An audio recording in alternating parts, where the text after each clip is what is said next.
আসসালামু আলাইকুম ওরহমতুল্লাহি ওবারাকাতু।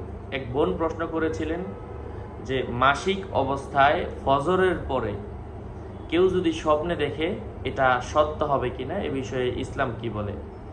আলোচনা বুঝতে সাথেই থাকবেন, আমাদের ছোট্ট ইউটিউব চ্যানেলটি সাবস্ক্রাইব করতে ভুলবেন না।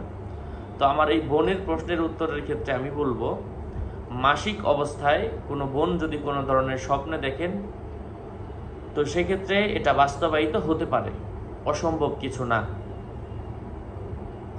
ফজরের পরে স্বপ্নে দেখলে কোনো স্বপ্নই সুস্থ অবস্থায় অথবা অসুস্থ অবস্থায় ফজরের পরে কোনো ধরনের স্বপ্নে দেখলে বাস্তবায়িত হবে না। হওয়ার সম্ভাবনা হলো 1%, 2%। স্বপ্নের ক্ষেত্রে অধিকাংশ ব্যাখ্যা কার্যকর হয় শেষ রাতে। শেষ রাতে স্বপ্নে দেখলে সেটা বেশি কার্যকর হয় এবং এটা অধিক গ্রহণযোগ্য হিসাবে উলামায়ে কেরাম ধরে থাকেন। এই জন্য শেষ রাতে স্বপ্নে দেখলে আপনারা শেষ রাতে স্বপ্নে দেখলে অবশ্যই এটা সত্য মিথ্যা অনেক সময় ইঙ্গিত সরাসরি হয়ে থাকে শেষ রাতের স্বপ্নটা।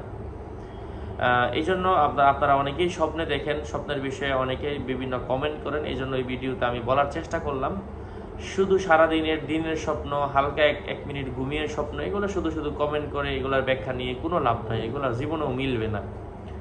শেষ রাতের স্বপ্ন দেখলে কিছু জানার থাকলে ওগুলাই কমেন্ট করবেন, এছাড়া অযথা কমেন্ট করে কোনো লাভ নেই এবং ওগুলা কার্যকর হবে না।